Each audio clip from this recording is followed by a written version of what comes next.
from the land of mystery, where dreams become reality, always listening to stories from the past, the present, and the future. This is Back to Your Story.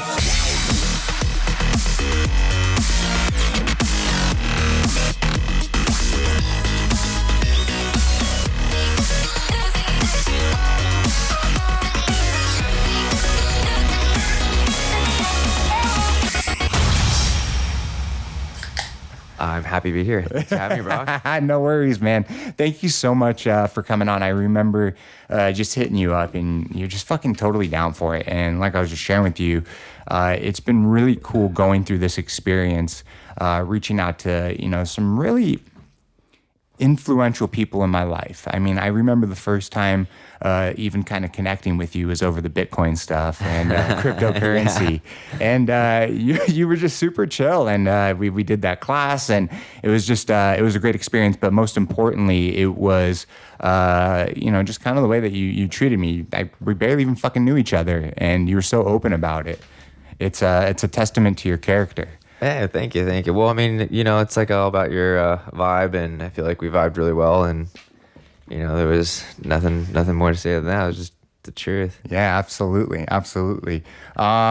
So what's been going on with you, man? We're people listening for the first time, if they don't know much about you, where does Dre originate from? Where did it all start? Well, I'm originally from a little town called Yuba City in Northern California. Born and raised until I was about 20 years old, and then slowly started making my way down Southern California. Nice. So there we go. Nice. Little town. Little town. Time to fucking break out. How old were you when you moved to SoCal? I just turned 21. Actually, no, I take that back, because I moved to Sacramento first, where I went to hair school, and then I went to Orange County. Excuse me. No worries. We're drinking little White Claws right now, so drink the claw. But I moved down to Orange County when I was about, I think it was 22. Right, nice. So about 10, 11, almost 11 years ago now. Fucking hell, man. Getting old. Dude. What are you, 33, 34? I'm turning 33 this year. Nice. Happy birthday. I just turned 33 myself, man. Nice. It's so crazy, because I know we're not old, right? But we're at this point in our life where we're not kids anymore. We're not young. And it's, for me, it's this realization of life. We only have a finite amount of time. Yep. And the clock's ticking. The clock is ticking, and there's just a lot of shit to do. So you said that you went to cosmetology school up in Sacramento? Yep. Federico's, nice. Shout out Federico's. Adam, right? Yeah. Nice. Yeah. That's fucking cool. What was the influence behind it? Why did you get into hair school? Well, ever since I was young. Oh, fuck yeah. Ever since I was young, with being in the emo screamo scene and punk rock and all that kind of stuff, doing your hair and getting it done was always kind of a, you put on your clothes, it kind of completed your whole look. So ever since I was 5, I'd always want to do my own hair in my bathroom in the mirror and stuff like that. And then as I got a little older, I was able to start coloring it and all that kind of stuff. And I didn't really think much of it. I just thought of, it was something that I enjoyed doing. And then, I was about 18 years old, and was really getting into tattoos and stuff like that. So I started working at a tattoo shop in a little town next door to mine called Marysville. Nice. And it crossed my mind. I remember I was actually in an art class, and this girl, I was playing with her hair one day, and she's like, "You should go to hair school." And I was like, "Why the hell would I want to do that?" She's like, "Well, you're really good with girls, and da da da, and it's it's another art form." And I'm like, "Yeah, right." I don't that didn't sound appealing to me at all. Yeah. But after working at the the tattoo shop for a while, I realized the only way I was going to be able to move out of my little city was to do something else, and college was not an option. It was I kind of knew early on that there was nothing really there that I didn't really want to be a doctor or a lawyer, and everything else I kind of felt like I probably could have learned for sure by other sources and stuff. So I decided, fuck it, I'm going to go to hair school. And I went to hair school. And I was like, this is the best fucking decision I ever made in my life. I mean, I didn't really want to be a doctor or a lawyer and everything else I kind of felt like I probably could have learned I was just like, you know what, maybe I should check out this hair thing. And then I kind of looked into it, and I'd done like 1 or 2 haircuts for like girls. And actually that's when I started actually doing hair, was like helping girlfriends and Fuck yeah. like coloring their hair, like, the blonde half on the bottom, Yes. black and shit like that. Really like It was that super fucking circa 2002 Yes. like look. So I kind of got interested in doing it then. And then I don't know, just something just was like, let's just check this out. I went there, and like a lot of things, it just kind of like all kind of fell into place. Cause like, like working with my hands, that girl was right. I do like working like around girls and stuff For all sure. day. It's comfortable. I'm comfortable in that space. So it's like, fuck it, let's just try this. That's so fucking cool, man. I mean, I remember growing up, before I even ever got into the hair industry, it was like, I don't know, I always just thought it was a chick thing, and once you start to just kind of put your ego aside and all the bullshit that you hear, the stereotypical stuff, you start to realize that the hair industry has so much more to offer than just this one-sided view. I think that what people say from the outside. Yeah, especially now more than ever. Oh my gosh, yeah. The industry's just exploded, and with the help of all the social media, Yes. Instagram and Snapchat, and Absolutely. TikTok, and all these other things. It's like, it's literally bigger than I ever expected it to be. Yeah, it's incredible. I mean, what social media has brought, for the creative industry, but for the hair industry especially, it's been fantastic just to kind of watch. And I remember when it just started exploding. When I first got in the industry almost 10 years ago, it was just kind of this smaller thing, but then it was like a snowball. It just started getting bigger and bigger and bigger and bigger. And with, social media in general, you're able to connect with so many different people. Yeah, that was the one cool thing I realized over the time, was like, you get to meet all these people, and you never would have like, I don't even know how people like in the 80s and 90s connected the way that people now. I mean, there's so many people you can just learn from and do collabs with, and Yes. do hosting classes at different places, and it's like, I feel like it's just getting exponential each year. Oh my gosh, absolutely. You kind of hit like a really good point. Looking back when you were younger, you're like, I don't want to be a doctor, I don't want to be a lawyer, I don't want to do this. So it's like, fuck college, like that's just not for me. And that's just kind of like a big thing right now, and more people are starting to realize that. It's like, unless you're going to go to school to become a doctor, a scientist, things of that nature, right? Why do you want to stack up all of this debt? I mean, what's your thought philosophy on that? I mean, yeah, it's kind of what I thought in the very beginning. I mean, when I was like 18, I remember sitting in an econ class, and it was like 3 months before we graduated, and everybody was getting these packets in the mail and bringing them to school. And I was like, what the hell is this? And they're like, oh yeah, I would sign up for college. And I was like, oh shit, we were supposed to do that. And both my parents are teachers, but they never really like pushed me to do it.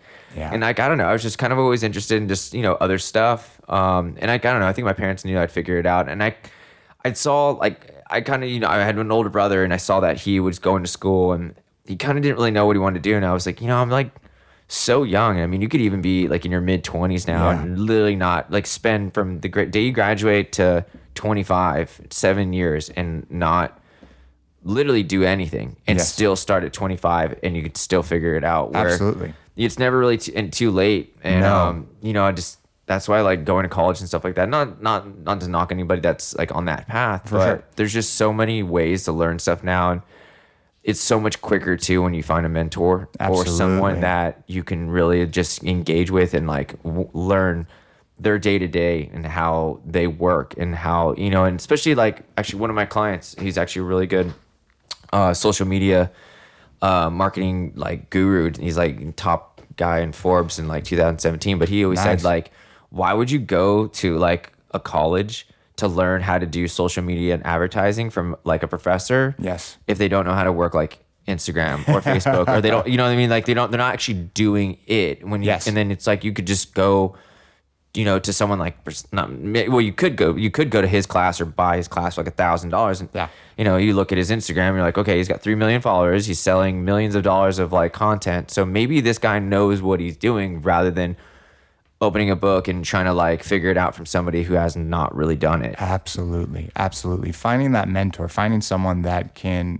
pass down their knowledge, someone that you can work with side by side, even remotely. I mean, in today's day and age, you can do all of that, via Skype and Zoom. Obviously, it would be a lot better to be with that individual. For me, I didn't get into the hair industry till I was 24 years old. I didn't get my license until I was 25.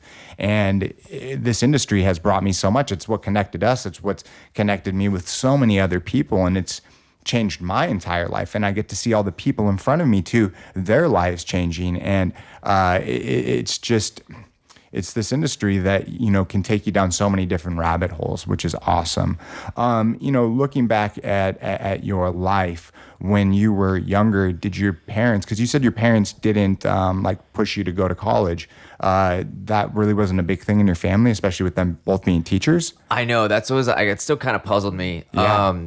I think it's just because they saw that I was just kind of a little bit, I guess, creative in a way, but I don't know. To this day, I never, because I still ask them about that, and they didn't really have a definitive answer on why, because they just knew I was gonna figure it out. I mean, it's actually a topic I kind of wanted to bring up now that we're kind of just talking about my parents and stuff. Is that they were just really, really supportive, and actually, I think it's very interesting now how if there's parents out there listening, and it's what I've learned is that the way that my parents helped me grow as a child and what they influenced me to do is what shaped me into the person I am. And in a way such that I've been able to very work with other humans in a certain way, connect with certain people, and just really build relationships and being aware of my surroundings, and just learning these principles and values early on and through my parents is what's gotten me to all the things that I have in my life today. And it's I don't know, it's been insane how I never thought a lot of these things would happen, especially everyone says the typical thing I'm just a kid from a small town and making big things happen, blah, blah, blah, that kind of stuff. But it just goes to show that anybody can do it. And if you're, like I said, if you're a parent listening, it's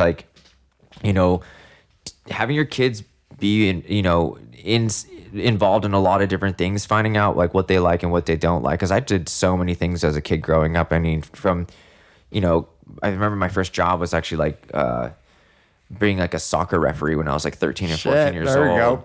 And then I worked on motorcycles at a Polaris bike shop, and I worked at a tattoo shop, and every Zoomies and PacSun, and I wanted to be a veterinarian and then do firefighting, and I did all these different things, and it just my parents were well, he didn't. Okay, these are all the things that he didn't like, so there's got to be something out there he's gonna like. Yes, it's good to test out all these things, and they kind of just pushed me to do whatever was cool at the time for me to check out. Absolutely. I find that really fascinating because, I've had the privilege now, once I started this podcast, is really talking to people and finding out their stories, really getting back to their story. It's kind of the whole premise of this podcast, back to your story. And some of the most influential people, let me rephrase that. Some of the people that are sitting exactly in your chair, the ones that have had parents that are one of the most influential people in their life, it just fascinates me how they have been able to grow and prosper to the human beings that they are today. Because there are a lot of parents out there, and especially for me growing up, my dad led with an iron fist, and it was really pushy and demanding. And when you do that, especially to anyone, but especially when you're at a young age, instead of doing what your parent says, you fucking run and do the opposite, right? Yep. And so I was a fuck off for a little kid, I was definitely a misfit. And then, sitting here hearing you, and obviously you went through your shit and you've gone through, a lot of stuff in your life, but your parents being supportive to the fact where they let you figure it out almost on your own.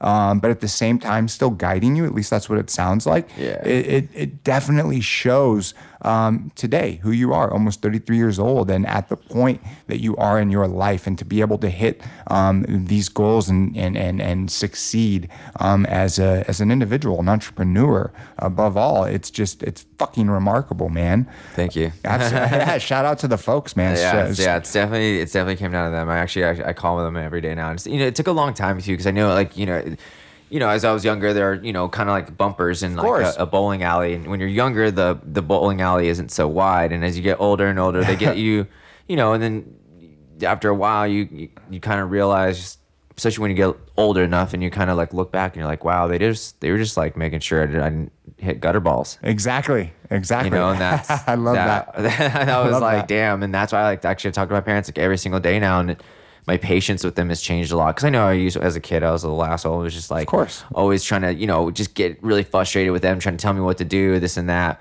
But they're just looking out for your best interests. Absolutely. And that's what a good parent does. Yeah, and for now sure. looking back on it, it's like all my friends having kids and stuff like that, or have kids. I'm like, do these things as my parents did these things for me, and like I turned out okay. You did, man. Like straight the fuck up. You totally did. So it's really fascinating to hear. So you went to cosmetology school. What was the next step after that?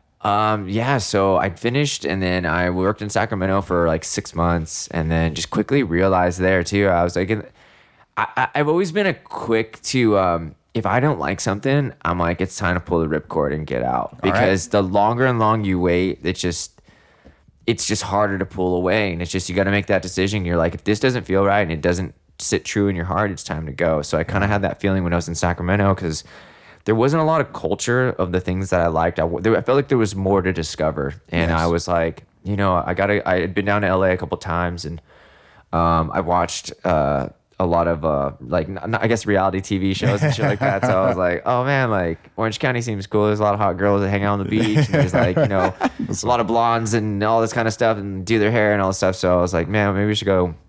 I wasn't quite ready to move to LA yet, because I remember going and driving down Sunset Boulevard when I was like 18 and looking up at the buildings and being like, how am I ever gonna meet how do you meet people here? I didn't, back then it's like on MySpace, but it's like, where do you meet like a mentor or someone like that? Because everyone, everyone's like kind of like in your same lane. There wasn't anybody that was like, all right, who and where do I start? And you could start in like walking to random salons, but they're like, you're just some kid. You're just like any other kid that's like walked off the street, try to get a job here. You got to have some sort of introduction. Yes. So I'd gotten like some sort of introduction when I moved to Orange County, and I started there in a salon, a couple of different ones. But then I started working at this one called Salon Gregory's, in Newport Beach, and that was really cool.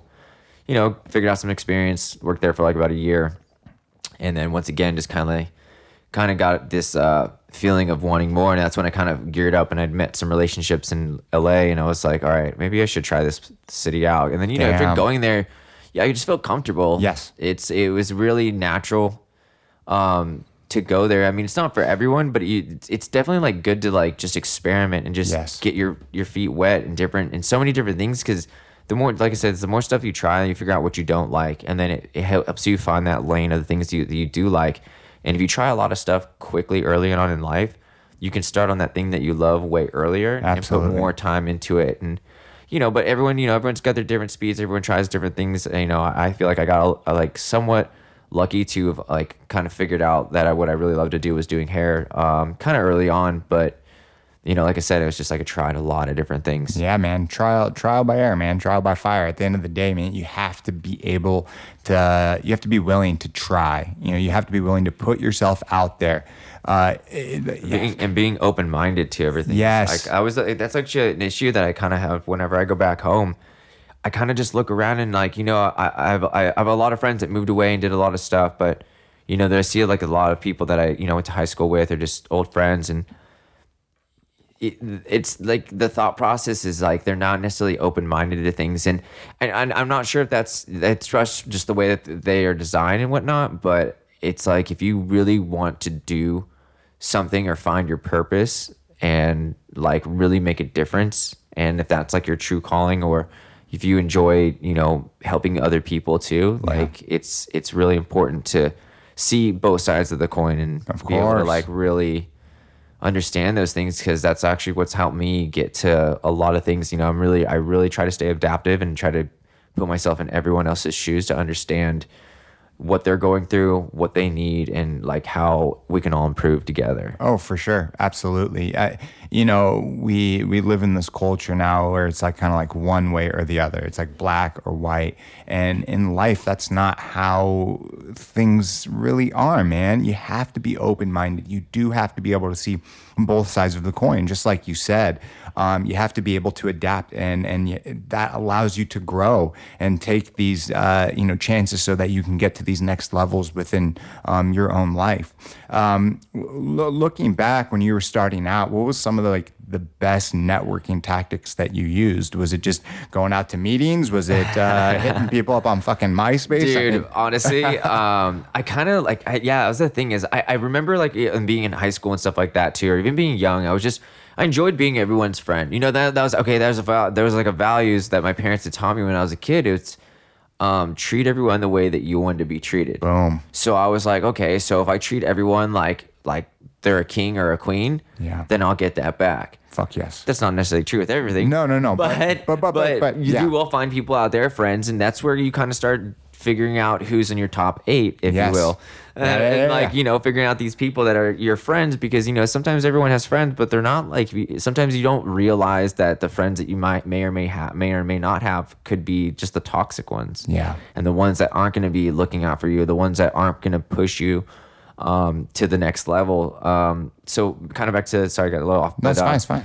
Is, you know, I kind of just realized I like being friends with everyone. When I was going to high school, I was friends with everybody on the soccer team, everybody on the football team, and then all the cheerleaders, and then, you know, the people that like all like the anime stuff or science and you know, I just kind of had relationships with everyone, because I was like, you know what, like, it's good to be friends with everybody. And you know, that's kind of where I was able to, you know, have like a wide, I would say in that beginning, it was like a network of like friends. So, you know, I'd always had different things to be involved in, not just, you know, oh, I don't like those people because of this.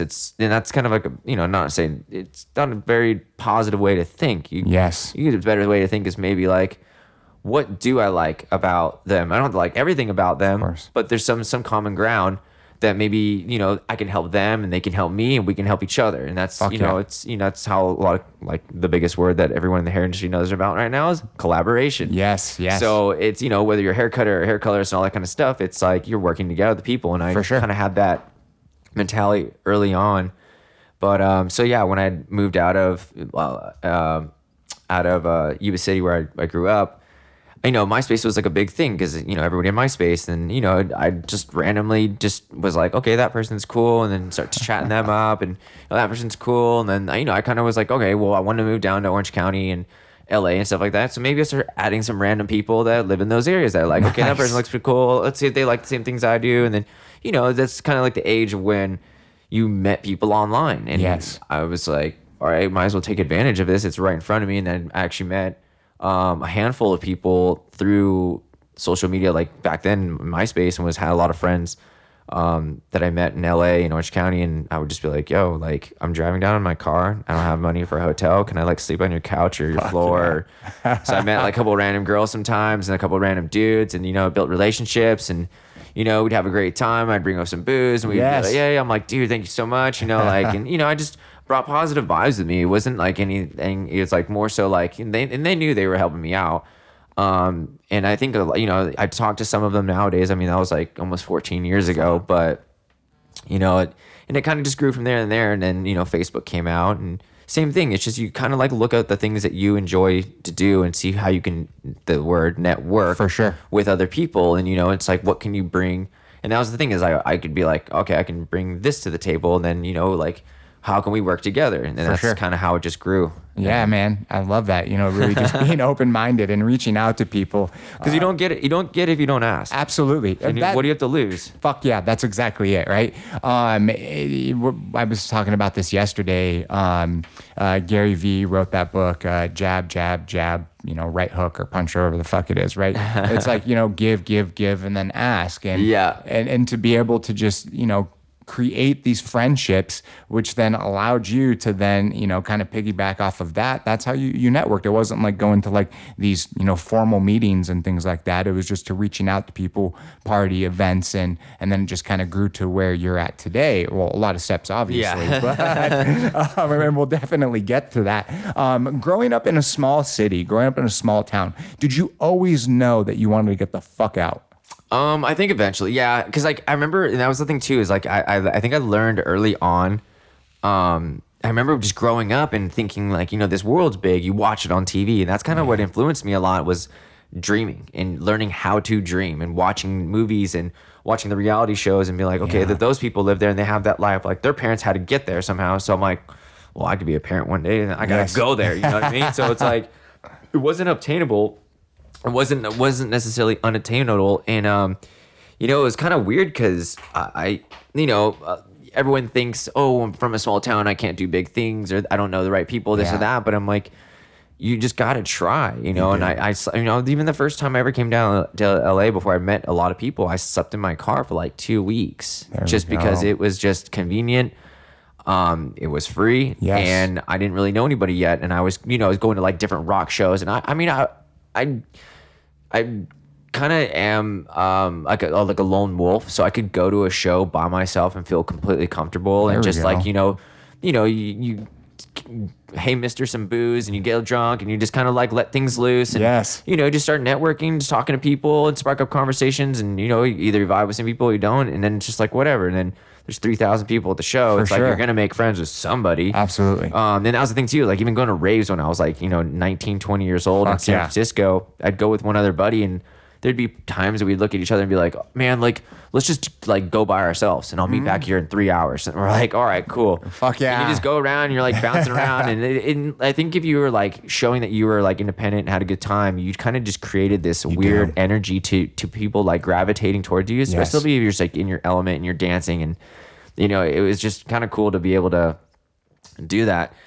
But yeah. For sure. No. But that's fantastic because, you know, not a lot of people out there would feel comfortable enough to go to a rave or a concert by themselves, you know. So, you know, you being the lone wolf really shows, you know, and people do gravitate towards energy. There is really something about this energy that we put out as individuals, you know. That's why we can walk into a room and we can feel that energy of that individual, if they're in a good mood, they're in a bad mood, whatever it is, without even having to say anything. Yeah. So when you go to these, when you're able to go to these events, and you know, you go by yourself, you go with someone, and you split up, and you have that positive vibe out, and you put it out there, people just gravitate towards it, man. And, you know, I kind of go back to that story of, you know, me hitting you up about the cryptocurrency. You didn't know me from fucking shit, dude. We barely knew each other. Oh, we had a common interest. But we did. We had a common interest, and you opened up your doors. And I remember that. So kudos to you, and thank you very much, motherfucker. Man. Yeah, dude, it was fun. It was cool. Yeah, for sure. Still holding. For sure. Hodl, bitch.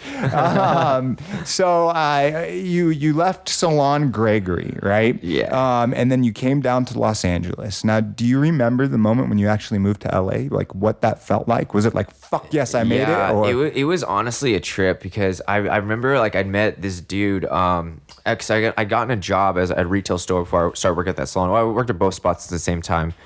And, you know, the owners of that store were really cool guys, and they had a big network. And they were kind of like my mentors. They were teaching me about fashion. They were teaching me, and I was learning from all the vendors and all the guys that ran all these brands, and, you know, just talk to these dudes. And that's how you level up. That's how you grow. And if you're busy doing other stuff, that's like, you sit there and you're like asking yourself like, I'll never have this, or why don't I have this? It's because you have to like make sure that your thought process is in line with what your intentions are. And it's like, if you want to have, you know, back then it was like, man, I just want to get hooked up with free clothes. And then it's like, okay, cool.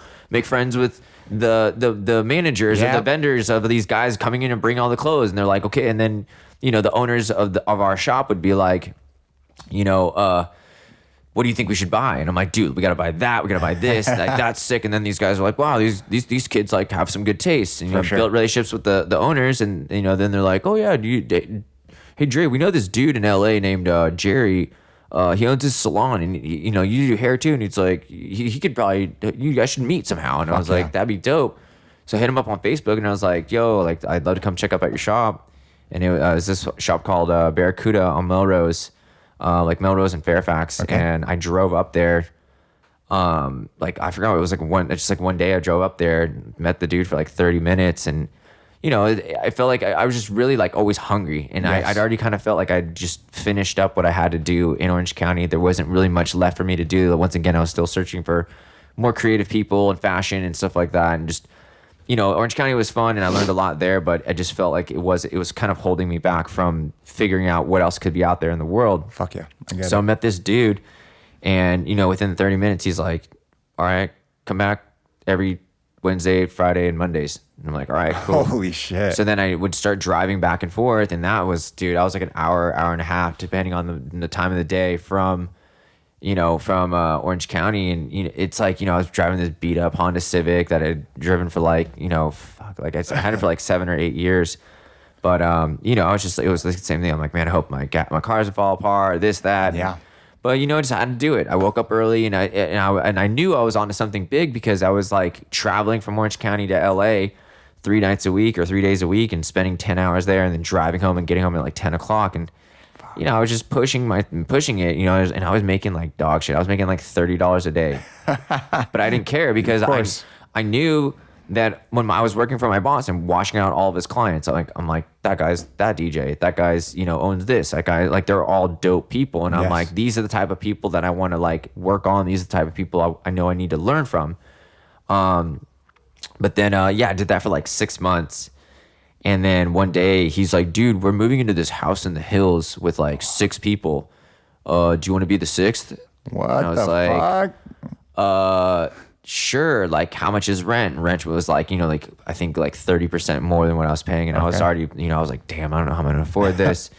Like, it was kind of scary, but I was like, dude, like, you just got to figure it out. You just got to take the leap. Cause like on the other side of fear is bliss. Yes. And I knew that day that like, I said, yeah. And like, I sold a bunch of shit and then moved up there and I actually had it was kind of like, it was probably one of the most like crazy, like you said, that feeling. It was probably the craziest feeling moving up there when I was like, I remember I moved up there in June and my birthday was like a couple months after that. But I moved up there right in the middle of summer and our house was this like 4-level house. It was like an older house, but it was like 4 levels, 6 bedrooms, had a Olympic sized pool on the top floor. And my bedroom was the pool room overlooking the pool, overlooking the entire valley. What the fuck? It was unreal. Like I had friends coming up from Orange County being like, dude, this is where you fucking live now. I couldn't even believe it. And it was literally like the most surreal thing ever. I was like, it didn't feel real. It was like a joke. Like,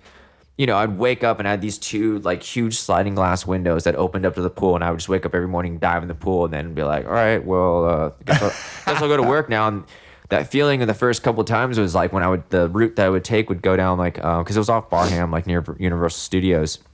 And I would go down, the 101 and then I would, I could take it all the way down to Melrose, but I just did, cause I was just like, oh my God, I live in Hollywood now. Yeah. I would drive down Hollywood Boulevard every single day. It took me an extra 15 minutes, but I'm just sitting there looking up at like Hollywood Boulevard, looking, oh, there's the Chinese theater, there's Roosevelt Hotel, and just like, I'm like, dude, how is this? And then I drove like, it takes like 15, 20 minutes to get to work. And I was just like, this is like 22 years old. Like I had like a job, I had a place to stay. Like it was the most like unbelievable thing that ever could have happened. And it was like one of the best decisions I ever did. Cause now, 10 years later, I'm still living in a quarter mile of where I started. And I don't have like any, it's just, actually one of my friends always said, she's like, yeah, she's like, it felt like really comfortable once I got there. And she's like, man, you wear like LA like a comfy t-shirt. Yeah, I love that. And I was like, love that. Yeah, it was weird, but like, I guess she was right. But, just kind of fits my personality. Oh, absolutely. Absolutely. I mean, LA definitely fits your personality. At 22 years old, taking that leap, making that decision, it would be very, very difficult for most people to even fathom, right? I see the look on your face right now. It's like, oh shit. And even like reflecting back on that time. And I mean, just even imagine if you did not make that decision, where your life would be. I mean, I'm sure you'd be doing something very successful either way, but this point in your life really, starts to define who Dre is today at almost 33 years old. It's incredible. So at 22 years old, you move into this fucking house in the hills. What was that experience like? Did you guys throw big parties? Dude, I moved in the house with like these 5 other kids that were I was like 22. Everybody was like 28, 29 years old. Mm-hmm. And they'd been living in LA since they were like 21, 22. So they were already dialed. So I moved in this house with all these veterans, you know what I mean? Everybody else had like 5 other people had their networks of like, everybody they already known in the city. We had fashion designers and other hairdressers and, music producers, and this girl was an interior designer, and another, one of my roommates was like, wardrobe style. I forgot who he was doing, but he was doing a lot of celebrities. I mean, he'd drive. He's a matte black Range Rover, dripping in Rick Owens. This was like, 8-9 years ago. And I was just like, he just looked like he had it made. I was like, damn, this is crazy. And these are my roommates. These are like my older brothers and stuff. And they would just be like, every single night, since there was so many people that lived there, and LA is obviously notorious for like, there's something to do every single night of the week. So it could be like Monday, get home from work around 7 or 8 or whatever.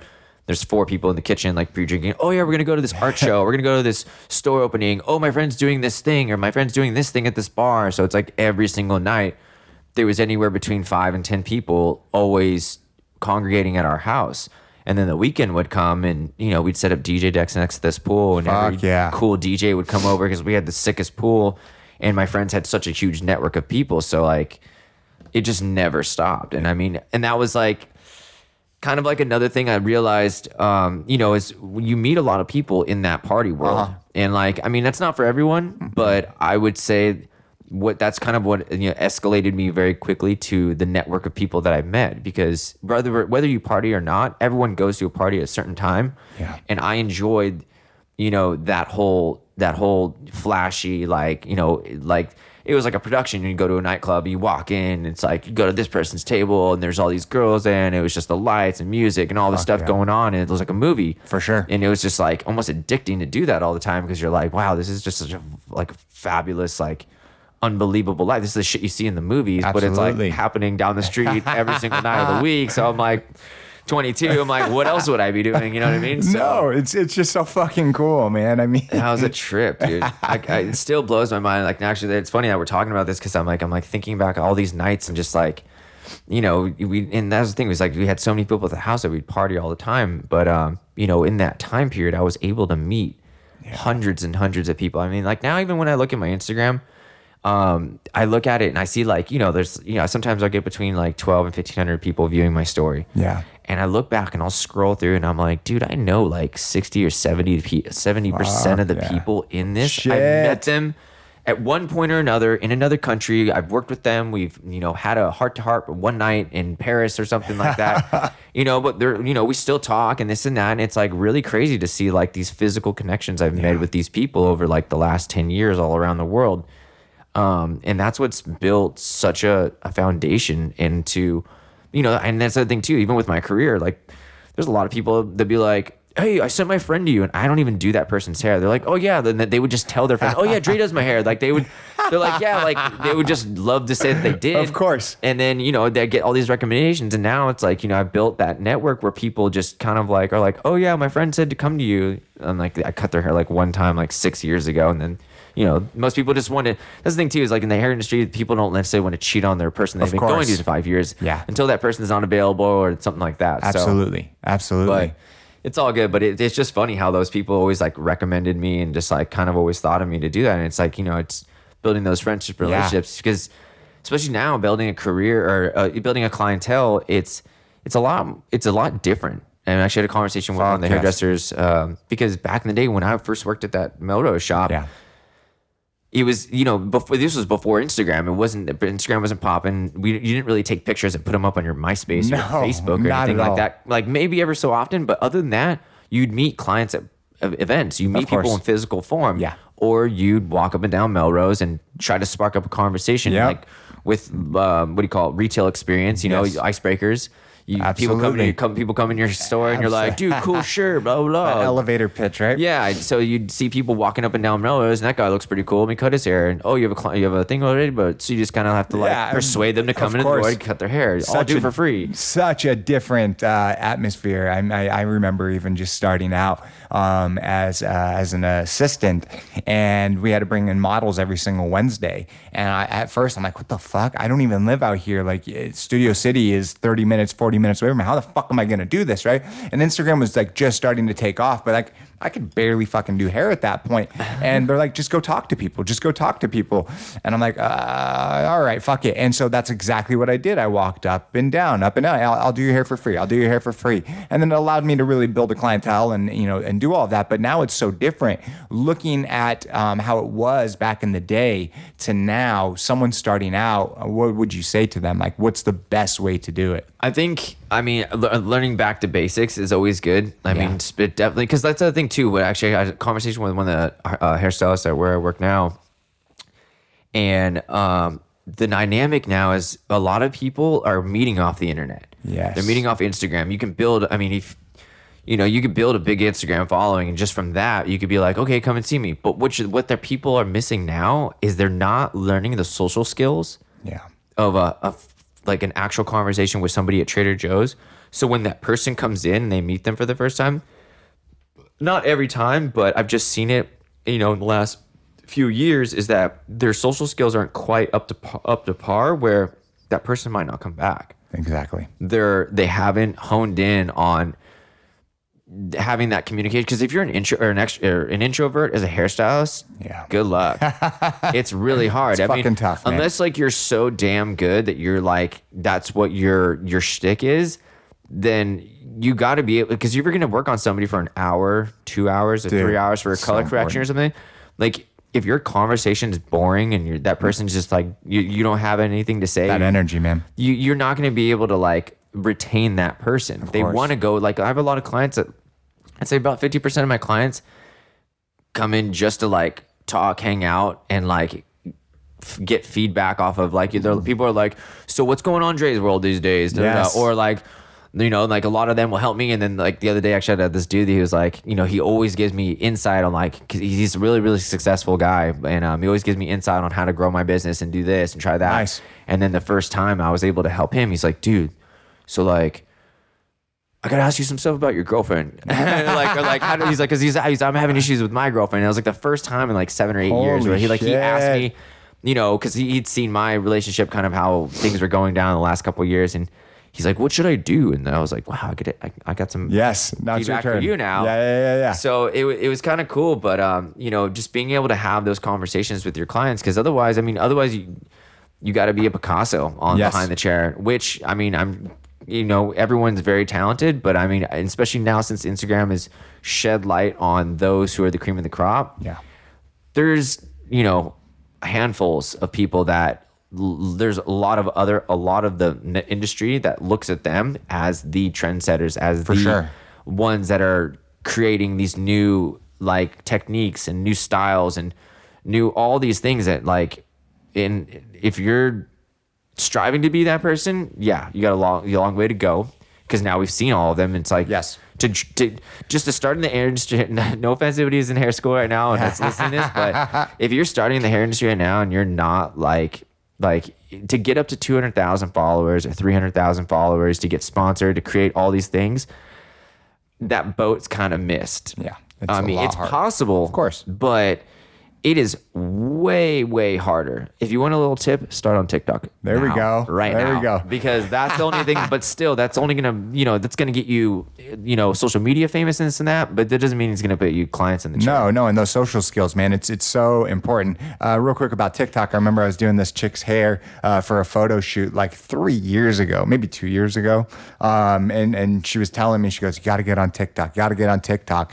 And I was like, fucking stupid, like, fuck that, right? And now TikTok's like the biggest thing.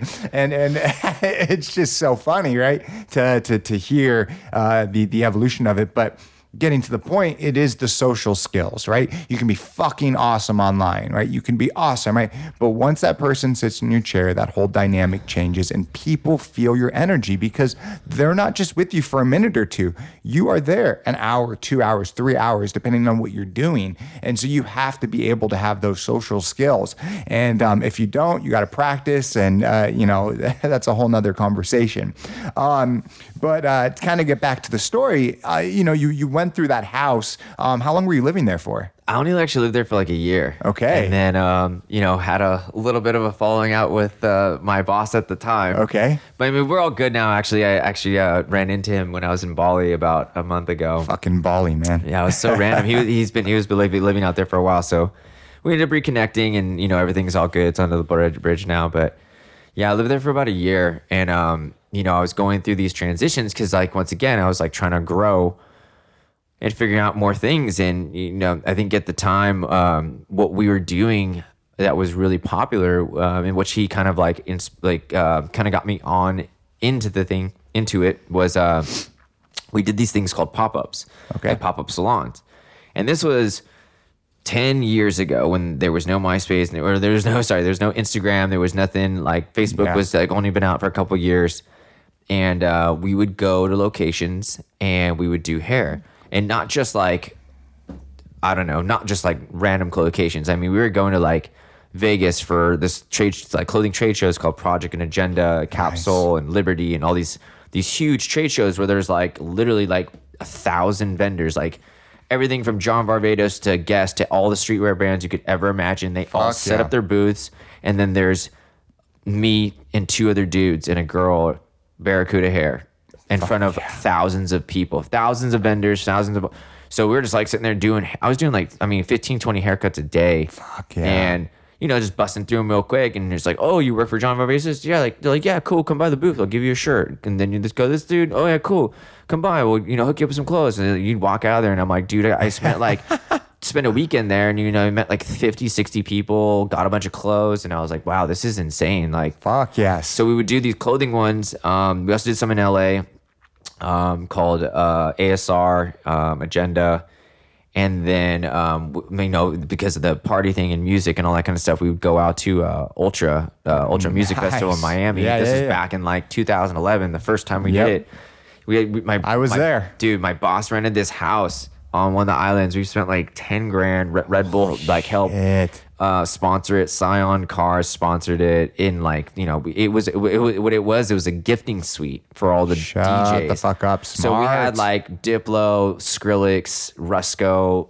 Pretty much every dude that was playing Ultra come through the house, and we're like, yo, we want a haircut, get some clothes, hang out, all this stuff. And this is like I said, pre-Instagram, so all this content and stuff. That's what I was like laughing. All this content's like a wash. It's like I was doing this stuff so long ago that now when there's all these everyone's doing these things now, it kind of makes me laugh because I'm just like, damn, I did all this shit before, and it helped to build my credibility, as well as building relationships and kind of getting my name out there, which was fine by me. I don't even could care less about what anything now, but it was just wild just to be able to kind of be a part of that movement. And then, then I got to a point where my boss had kind of slowed down. He was getting a little older, and he was just kind of figuring out his own thing. He was doing hair for 10 years, and he's like, I want to do some other stuff. Yes. So I was like, dude, I need to keep doing this. So I would start doing the pool parties at the Roosevelt Hotel. Fuck yeah. So, we do the pool parties, I would do hair, and then that's kind of how Look Book was created. Holy shit! All right, shit. We'll get to that. So at this point, you moved out when you were 23 years old. I moved out when I was 23. 23 years old. You had an established clientele at that point. No, because it was a lot more difficult.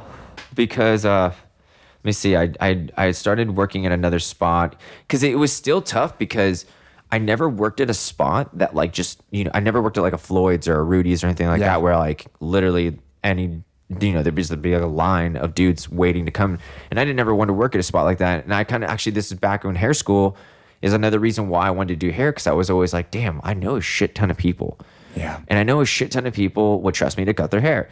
Yes. So I was like, all right, well, if I can meet a lot of people, meet more, and their friends come to me, I think I could have a good shot at building all this stuff up. So I kind of did it very independently, and I started working for this other company still on Melrose called Black Bandits. Okay. And I worked there for 2 years. I managed the shop when I was 23. We had 20 employees, 3 assistants. It was a big operation. And, and I still kind of everybody, the brand itself helped bring a lot of clients to me and stuff. But I mean, in the very first 6 months, I was seeing 3 or 4 people a week. Okay. Which was, took time because I said, it's a lot of those people that I would meet at the party or whatever, they already have their guy. Yes. But all I was doing is I always just knew as a hairdresser, it's only a matter of time. Yes. It's only a matter of time till that person that they normally go to is out of town. They're sick. They can't come in today. They disappeared. They did something, and then they're like, "Oh yeah, I'm gonna go to that one dude I met that one time at that party. Exactly. Still works at that spot." They'll call the shop. I'm available because I didn't have any clients. And then I'd be like, "All right, cool, let's do this." But it took a while. So I mean, after those 2 years, that shop, that one, fell by. It disappeared after a while. And then by like probably year 3, maybe 4 is when I was like kind of like gotten my roots in. Okay. I started figuring out Instagram. So I remember the day Instagram came out. That's why I was lucky to get Dre Hair, is because nobody had gotten it. I remember a client came in and was like, dude, you got to download this new picture app. Yeah. I was like, what the hell is this? Fucking And it's picture a picture app, and you get the pictures. There was no DMs. Yep. No And I was like, you get there, and I'm like, okay, and I guess I'll just be Dre Hair, because like my boss's name was J Hair, so I was like, okay, I'll be Dre Hair, whatever. And then we made my account, and I was like, dude, this is cool, but I'm like, how the hell do you like get like likes or like where like there was the hashtags hadn't really been developed yet. Yes. And then people were like, you need to hashtag stuff. But then I was like, man, I want more friends, So I'd go to people and be like, oh yeah, here's my Instagram, put it on my cards and stuff like that. And that's when like I remember everybody was like, damn, how do you have like 40 followers? And I was like, because I met these people in real life. Yeah. And I was like, here's my phone. Follow me on Instagram. If all you do, follow for follow. Yeah, follow for follow. Yeah, I did all that kind of shit. And like it kind of just helped grow it. And then dude, it just slowly grew from then. And there wasn't that many people that was doing the similar shit that I was doing too. Yes. Like as far as like the type of hair that I wanted to do. Very like, unique. Like a lot of like that whole, I guess I saw actually, and actually that's when I started seeing like the trend of how hair was changing a lot. I remember like when I first moved to LA, I think my hair was like all like, I can't even remember. It was it was all long, I guess, and like had like blonde streak down the middle and this and that. And then it was shortly after I moved to Orange County, I shaved the sides. Okay. And started slicking it back. And then it finally got to the point where I shaved off the back, and I had, like that, short on sides, long on top, but like very, very aggressive, like, one on the sides. And modern day mullet. Yeah. So just joking. But it was like that trend, and and then I kind of stopped doing women's hair a little bit, and because I was like, dude, this is all these guys want, just like a quick, easy little fade on the sides, and that was becoming the trend. So I kind of got good at that, and then it just slowly grew. So I started just doing that a lot, and shit ton of fades. That's so fucking cool. I wasn't even planning on becoming like a barber-esque type of person. A men's grooming specialist. You gotta exactly, and you just had to adapt. No, you have to.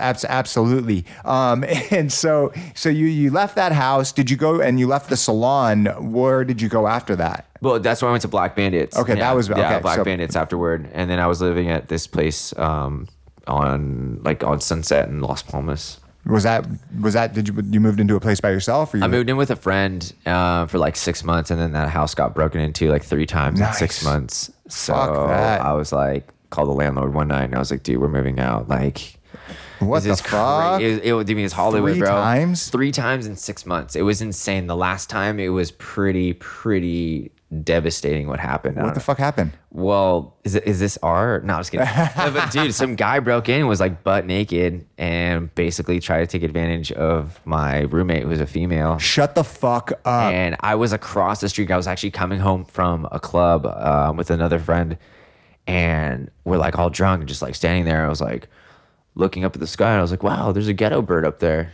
It's kind of close to our house. And then that's weird. And then like getting ready to cross the street, and then 2 cop cars from both sides like roll up. What the fuck? And we're like, what the hell? And they're like, stay on that side of the street. And we because we were like, a little intoxicated. We're still trying to figure out like what the hell's going on. And the chopper was just going around like kind of my building, and I was like, dude, this doesn't look good. So I called my roommate. She didn't answer. And then I called again. She didn't answer. And finally on the 3rd time she answered, and she's like, Dre, there's some naked dude in my room right now. Shut the fuck up. And I was like, what? And then right when I heard that, I ran across the street and then like went to the back entrance of our spot. And at this time I saw like 6 cops, guns drawn, ready to walk into my house. And I was just on one. So I was like, I don't give a fuck. And I pushed some of the cops out of the way to walk towards the house. And like, cause I just wasn't afraid. I was like, fuck it. They're not trying to shoot you anyway, I'm like, so. I got 6 cops behind me anyways. Like got my back. I mean, the guy's naked. It obviously doesn't have a weapon on him. So like, I kick open the door, and I had a puppy at the time, and he walks out, and then she runs out crying, and apparently the guy had ran off just before the cops had arrived. What the fuck? Yeah, so right then, like 3 a.m, I called the landlord. I was like, dude, we got to get out of here. This is bad. Holy shit, dude. This is a good time for me to smoke a fucking joint. I swear to God. Dude, going through that experience, man, you're like, fuck this. I'm getting the fuck out. Oh, shit. Yeah, and then after that, I was like, this time to go. So I ended up moving out by myself. Another hurdle. Cause that's the thing. It's just like, was that your first time moving in by yourself? Well, with one other person. But the following time after that, that was the first time I lived by myself. And that was like, I think the rent increased like, I think I was paying like at the time like $13.50 or something, a little one bedroom in a duplex in like West Hollywood. Can't get that anymore. No, the same spot's $2,000 now. Jesus fuck. I found out. What the fuck? This is like 8-9 years ago now. It was crazy, yeah. But it just kind of like, and that was like another hurdle. My rent I think increased like an extra of like $450.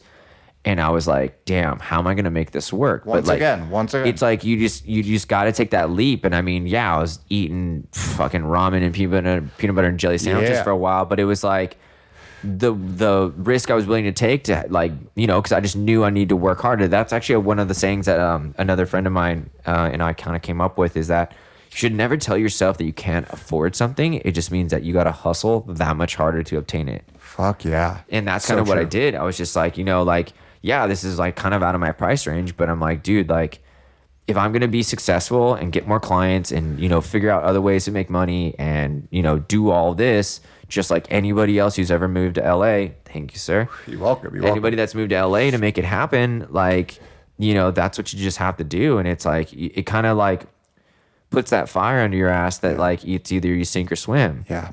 Absolutely. And like I always felt like kind of like my attitude toward things was like, I'll jump in the deep end and figure out how to swim like now. Because it's actually, I forgot who said it. I forgot which guy was like, you will only succeed if you're drowning as bad as you want air, basically. Fucking hell, man. That's such a great point, man. And it just, as I'm starting to hear your story, there is this progression, man. You just keep on taking these risks. You're willing to put your head out there to make yourself work harder. It pushes you, man. Getting these rent increases, going through these ups and downs, it just fucking pushes you. And there's this fire inside of you that I'm just really starting to realize, man. Obviously, I've always realized that about you, but it's really incredible to hear. So at that point, right, you get out of the place with the butt naked dude. Fucking, dude, that's crazy. Fucking nuts, man. Yeah, it was pretty scary. Like I don't doubt that. I don't doubt like going through something that, and your friend too. Yeah. Seriously, very traumatizing, man. Oh yeah, I mean, she was devastated. I mean, you get some far. PTSD off of that shit, she was dude. Scared. I mean, especially living in Hollywood. I mean, like crazy shit happens all the time. Yeah. I mean, I mean, even on the way over here, I think I don't have to tell you there was a car flipped over. Yeah. In the middle of the street on Sunset. Like what the fuck? Like it's not even a highway or something. No, like what? no. Like, but shit like that happens all the time. It's just you just gotta roll with it. It's a fucking zoo out here, man. It really is. Crazy shit happens all the time. So at this point, you moved in your own place. What is your group of people that you've built up, your clientele? Where is it now? So I started building so that's what I'm saying is like, since I go to the nightclubs, that was kind of like, my angle was because I wanted to work on, the cool kids. Yes. I wanted to work on, artists and, DJs and just cool people. When you kind of just figure out what cool people do after you go to a nightclub and you're like, what do you do? And just everyone's doing different creative shit. Fuck yeah. So in the beginning, one of the owners of that shop that I worked at, he was a promoter, and I remember the first night I went to the first club I went to. He's like, yeah, just come to this thing. It was called My Studio, and I'm like, okay, and and that was the thing. As being broke was like never like I just kind of adjusted to it. I was like, and like I'm really big on numbers. I know a lot of people, they have their strengths and stuff like that. I really like numbers. I like spreadsheets. I like all that kind of shit and budgeting and just is good because I came from a very conservative family. My parents didn't have like a lot of money growing up and stuff like that, so I kind of just had to learn how to budget correctly because, money doesn't grow on trees and if you run out. Yes. I never wanted to be like, I never needed one to ask for help. So I was like, well, if I just, maneuver correctly, I'll never have to like absolutely really be in a tight spot. No, for sure. Now, was this something that you learned on your own? Was it, taught to you by your parents? I think kind of taught by my parents. Just because like I had to work for my shit. Like I said, I was like one of my first jobs was like I was a soccer referee when I was 13, 14 years old, and I was getting paid like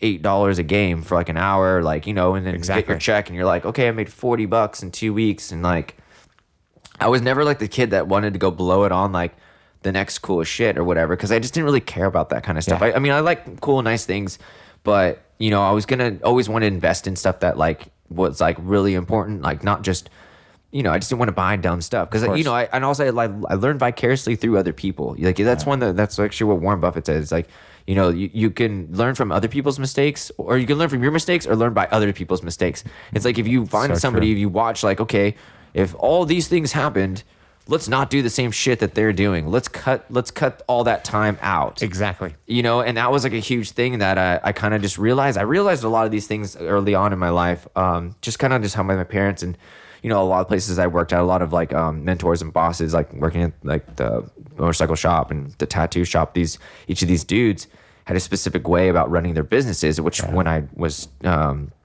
working at Black Bandits, I had learned all these skills of how to manage a shop, and I worked at a tattoo shop and I worked at a salon. So I managed this tattoo shop. It was a tattoo shop hair salon. It was like one of the first ones way back in the day. We had like 4 chairs, 4 studio chairs, tattoo chairs, and then 4 salon chairs. So it was like a pretty cranking busy spot. And I mean, everybody was like fucking 5-6 years older than me, and they're all looking at me like, this kid's like our boss.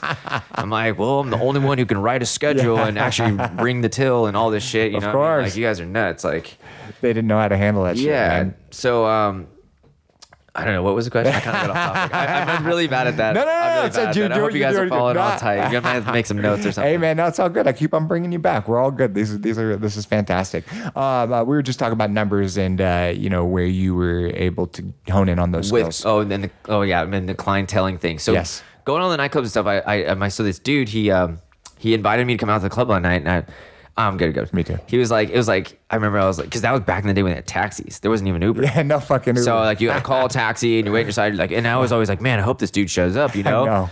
So it was like $7 or $8 to get down to the club, and I walk up and there's lines on both sides. There's the GA and there's the VIP people buying bottles. And then my friend's like, just come to the middle, okay? And I'm like, all right. Walk up and security's like, what are you doing? And then my buddy just walks like he owns the place. And I'm like, what the fuck? Like, this is how this works? And he's like, yo, just come in. And I'm like, all right. And walked in. You walk in, and it's like the first time like going on like a full on like Hollywood, you know, and it was a Monday night too. I think it was like a Monday or something like that. And it was like full on Hollywood, like, you know, what you would imagine, like just the most beautiful women you could ever imagine. Every, you know, you're like, I think that's someone, or that's a rapper, or that's this dude. And, you know, we go to my homie's table, and there's like only like 4 guys there. There's like 3 promoters, and then 1 dude who bought the table, and there's like 20 girls standing behind you. And you're like, what the fuck did I just walk in? This is where I need to be hanging. Exactly. And then that's kind of what I realized, that like, I was like, dude, if I like, you know, like a lot of these people, when they go to nightclubs and stuff like that, especially, you know, Hollywood, it doesn't actually really matter where it is. But I've learned that on here in LA is that, you know, all these people care about their image. They care about getting their hair done. They care about looking good. They're wearing nice clothes. They're wearing jewelry, all that kind of stuff. So I was like, dude, this is where this is my Trader Joe's. If I'm gonna, you know what I mean? This is where I'm gonna find my clients. So it was really important to me. I'm like, okay, if I got to stack 25 cards in my pocket, I need to give all of these out, because I need to book 3 haircuts tomorrow so that I can eat and put gas in my car and and then get a taxi and come back here and do it again tomorrow night. So I was doing that 6 nights a week for like 4 years. Holy shit. Just going out. Well, actually I did it for 2 years, and then on the 3rd year I worked as a promoter at my own club that I was working at, this club called Sound, and it was more of like a techno underground kind of stuff. And that's, you know, after you know, doing it 2 years, you know, working with these promoters, and my boss that owned the shop, he you know, it introduced me to all these people, and after a while it's like, okay, then I meet the door guy, and then I meet the VIP host here, and then the general manager at this club. And it was 6 nights a week, 6 different clubs. Fuck, man. So every single time there's different, you know, there's different bottle girls, and there's different this girl. And then you just got to meet all this network of people. And it was, you know, good, you know, large amount of people. And then you got your club kids that are like the consistent people that come in all these ones. And that was like the kids I started practicing on, because I was horrible at hair, like anybody is when they start. Yeah. But I didn't really learn like a lot of men's cutting or fading. I didn't even use clippers when I started fading. I was doing scissors, and it was taking too long and all that kind of stuff. So I was like, okay, I need to learn clippers, and I didn't even know how to do any of the stuff. So I practiced on the club kids. But you know, once I started doing all the managers and stuff, that's when it really got interesting, because that's when I would go to the clubs without my promoter friends and this and that. And then, those were my friends now. And those are like my clients. And then my network started building and building. And then once I started working at Sound and I was a promoter and had my own table of my own. And at this point, instead of me having to hit up my promoter friends, like everybody was hitting me up to come to my club. Yeah. And then, I made good relationships with our booking agent and the general manager there. And, they all knew I do hair. And then after a while, they're like, like I said, only a matter of time. Yep. We're at our meetings and stuff. And I do a couple of the promoter guys I worked with. And then our bosses were like, oh, that's dope. And then one day they're like, hey, Dre, do you think you could cut this DJ that's flying in from Israel's hair? I'm like, yeah, he's playing at Sound the first night. And I'm like, yeah. You're like, fuck yeah. Comes in and I'm like, oh, I know this guy's music. This is fucking dope. And like, who was this guy named Guy Gerber. Okay, yeah, which later on I ended up being his tour manager. That was like a really interesting thing. Yeah. That was a crazy experience. But that was actually a bucket list thing for me to do. It's like I wanted, I worked not just going as a club kid, but then I was like actually a promoter to be able to, because it's cool. Like you get to host your own table and you invite all your friends. You're like, yeah, dude, come hang out at my table and you can drink for free. Fuck yes. And I'm like, and I get paid to do it. Yeah. Fuck yeah. It was a win-win. So I was able to do all this shit. And then after week, we have different DJs coming every week. So at a certain point, like every week, whatever DJ was playing would, either them or their manager or somebody would come in, get a haircut. And then, I'm like, yo, I'm getting, such and such fitted up before the show tonight. And I could use that as like marketing material on my Instagram to promote to more people to come to the party. And it kind of just created this cycle of habit. And then, it was a long period of time. I don't really remember, but I was there. But you were there. That's so funny. So just to get back to the initial story. So you were working at that tattoo shop, hair salon. After that, what was that next leap? That was actually, so we worked so we moved from Melrose to Sunset, and that's you kind of want to start moving up the hill. We had this spot across the street from this nightclub called One Oak. Okay. Yeah. It was pretty popular spot, and our salon was right next door, and right next to that was this other spot called Shamrock Tattoo, and it's like legendary Mark Mahoney, tattoos like Brad Pitt, Angelina Jolie. Yeah. I remember standing out there one day and like fucking Kendall Jenner is just like standing on Sunset, like right next to me. I'm like, whoa, that's like this is so random. Yeah. So it just kind of started building more credibility of like who I was as an artist, and like this hairdresser like in LA that everyone that's why they call them clubs, because you frequent them. It's like part of a community, and you go there enough. After a while, I was going to every venue, every club, every hotel and whatnot, and people I wouldn't know who I was and would, recommend people. I'd go to the concierge and be like, yo, my name is Dre. I've been doing hair down the street from you guys, blah, blah. If you ever have anybody, tell them, So I started, kind of doing all this networking and putting myself out there a lot. And we were at that spot for about 2 years. And then once, that's when I definitely that's when I kind of felt like I had made it in as far as like booking a clientele, because I remember waking up on a Monday and looking at my books and not having to worry that whole week would fill up, whether it was booked out halfway or 75%, because I knew I would do like the amount that I would physically be able to do. Absolutely. Like week after week after week. And that's when I was like, damn, like this is now I have a clientele. I know I'm making this amount of money. Like this is like, I think I finally got to like a secure place. For sure. And then after that, that's when I, figured out that I'd budgeted and figured out how much money. Okay, if I'm making this much, I can afford my own studio, because that's what I wanted. I wanted to be able to play my own music, come and go as I wanted, and keep 50 or 60% more of my money, because I built it. Of course, it's yours. It was all my clientele. Like it wasn't like the salon that, the people weren't calling the salon being like, hey, can I get a haircut from whoever's available? They were calling for to you. Get from me. You. That's so fucking cool, man. And so at this point, how old were you and how long were you into your career? I was after I think it was like, that must have been 2014. Let me think, 23, 24. I was like 25, 26. Yeah, I was like 25, between 25 and 27, those 2 years. Okay. Around there. And that's I kind of figured I was going to be like that. And I was in my career about 3.5 well, since Orange County, like 4 years. 4 years. 4 years. But I think mainly in LA about 3 years, 3.5 years. It was like kind of like the LA career kickoff.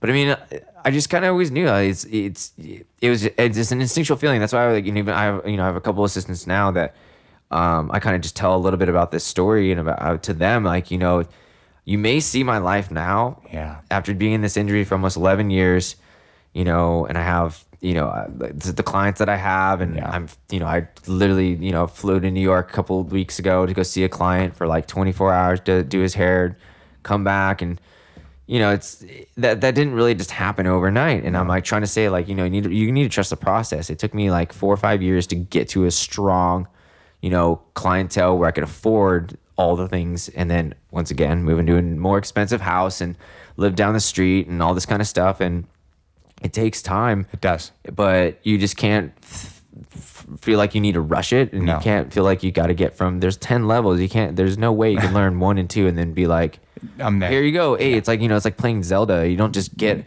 even if you could buy all the weapons, it's your experience levels aren't there.